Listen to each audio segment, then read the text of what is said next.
자, 오늘 이 새벽에 하나님께서 우리에게 주시는 하나님 말씀은 시편 85편 1절에서 13절까지 말씀입니다.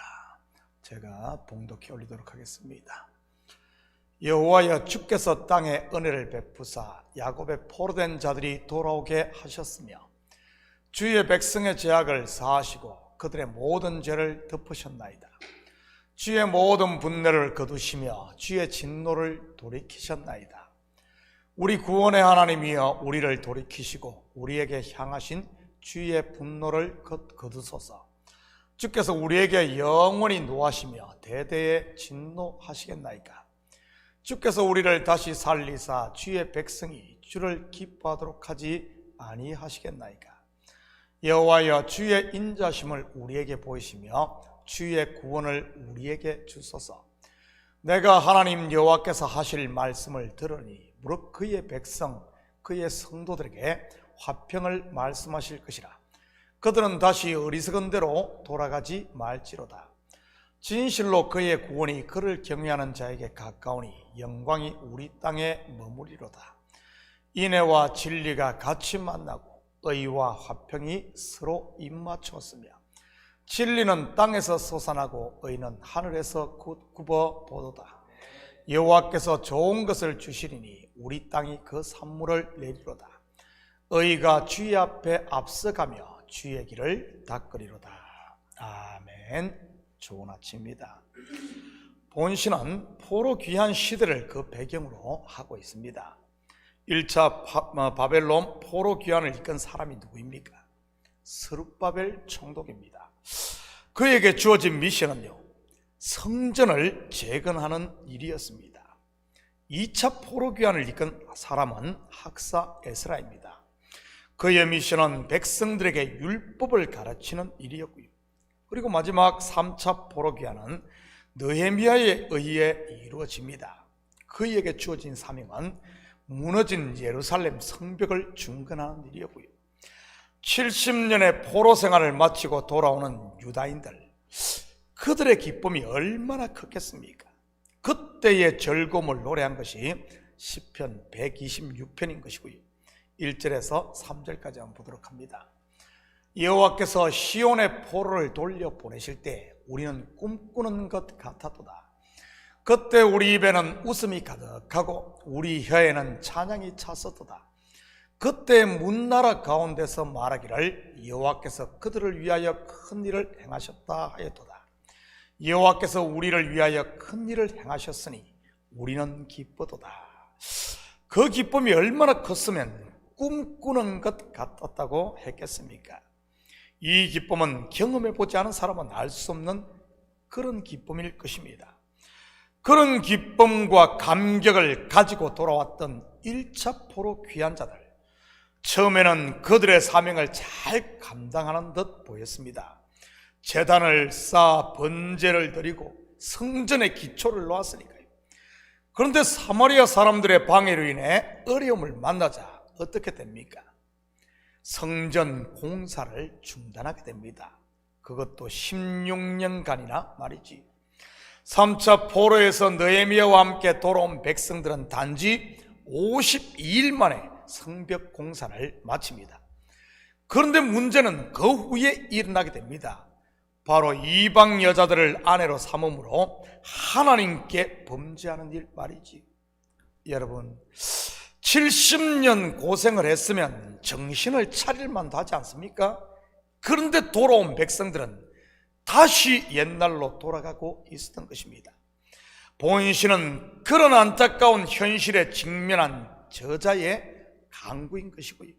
먼저 1절에서 3절은 과거 즉 포로에서 구원하신 하나님의 은혜에 대해 말하고 있습니다. 1절입니다. 여호와여, 주께서 주의 땅에 은혜를 베푸사 야곱의 포로된 자들이 돌아오게 하셨으며.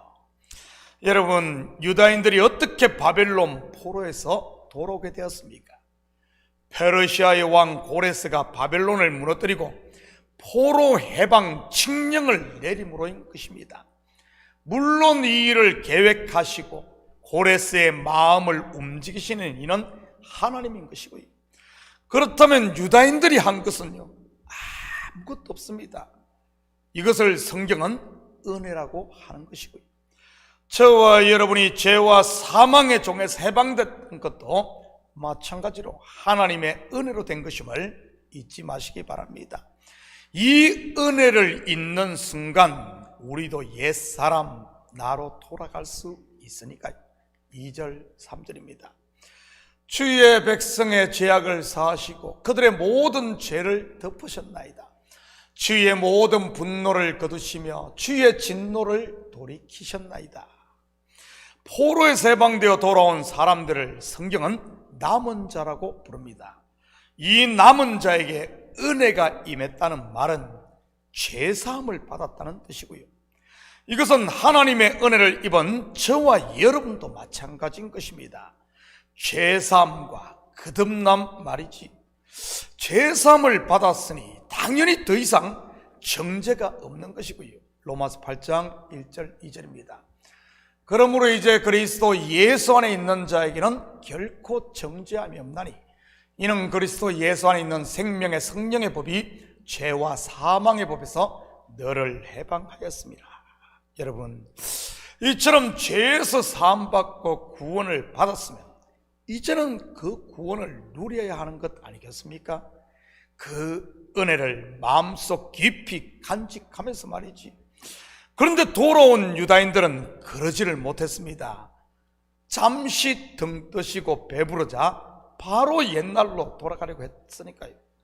신약의 교회들도 예외는 아니었던 것이고요. 대표적인 교회가 고린도 교회와 갈라디아 교회 아닙니까? 나중에는 에베소 교회도 같은 전철을 밟았고요. 처음 사랑을 잃어버렸으니까. 우리의 모습은 어떻습니까? 은혜 아래 머물며 처음 사랑을 간직하고 있습니까? 아니면은 성령으로 시작을 했지만 육체로 다시 돌아가고 있지는 않습니까? 4절 5절입니다. 우리 구원의 하나님이여 우리를 돌이키시고 우리에게 향하신 주의 분노를 거두소서. 주께서 우리에게 영원히 노하시며 대대에 진노하시겠나이까. 여기서부터는 현재의 상황에 대해 노래하고 있습니다. 그렇게 큰 은혜를 입고도 다시 율법을 어기고 하나님을 떠난 백성들을 향한 중보의 강구인 것이지. 마치 모세가 금송아지를 만들어 섬기다가 하나님의 진노를 받은 백성들을 위해 중보했듯이 말이지. 그 출애굽 1세대들 또한 바벨론 포로에서 돌아온 유다인들과 유사하지 않습니까? 430년의 애굽 종살이에서 해방되어 출애굽을 했음에도 불구하고 애굽인들이 섬기는 금송아지 우상을 만들어 섬겼으니 말이지. 그것도 다른 곳도 아닌 하나님의 산 신의 산에서 모세가 율법을 받으러 정상에 올라간 사이에 말입니다. 이것을 통해 인생이 얼마나 쉽게 죄에 빠질 수 있는가를 우리는 알 수 있는 것입니다. 이것은 우리도 예외일 수는 없고요. 그러니 항상 깨어 믿음에 굳게 서 있어야 하는 것입니다. 영적인 전신갑주를 입고 말이지요. 진리로 허리띠를 띠고 의의 호심경을 붙이고 평안의 복음이 준비한 신을 신고 믿음의 방패를 손에 들고 그리고 구원의 투구와 성령의 금 곧 하나님의 말씀을 가지는 것 말입니다. 물론 거기에 무시로 성령 안에서 기도와 간구를 해야 하는 것이고요. 저는 우리 식구들이 영적 무장을 철저히 함으로 마귀를 대적할 수 있기를 축복합니다. 마귀가 쓰는 무기가 뭐죠? 나를 알고 적을 알아야 승리할 수 있으니 말이지. 마귀가 쓰는 무기는 바로 하와를 유혹했던 거짓말인 것입니다. 그렇지만 믿음의 방패와 성령의 금 곧 하나님의 말씀 진리를 가지고 있는 성도에게는 전혀 통하지 않는 것이고요. 6절입니다. 주께서 우리를 다시 살리사 주의 백성이 주를 기뻐하도록 하지 아니하시겠나이까. 대대에 진노하시겠나이까. 주를 기뻐하도록 하지 아니하시겠나이까. 우리는 저자의 기도가 확신에 차 있음을 알 수 있습니다. 왜냐하면 바벨론 포로 70년을 거치며 확고한 믿음 위에 서 있었기 때문인 것이지요. 마치 고난을 통과한 욥의 고백처럼 말입니다. 이제는 눈으로 주를 보나이다 말이지. 하나님은 자기 백성을 대대로 진노하시는 분이 아니며 그냥 버려두지 않는 분이라는 확신 말입니다. 여러분에게 이 확신이 있기를 축복합니다. 여러분, 누가 이 확신을 가지는 줄 아십니까? 하나님의 언약 곧 말씀 위에 세워진 신앙을 가진 사람인 것입니다. 반대로 하나님의 말씀이 아닌 자기의 의지나 경험에 아니면 감정에 치우쳐 있는 사람들은 이 확신이 약한 것이고요, 사람의 감정이나 의지는 상황이나 환경에 따라 변할 수 있는 것이니까요.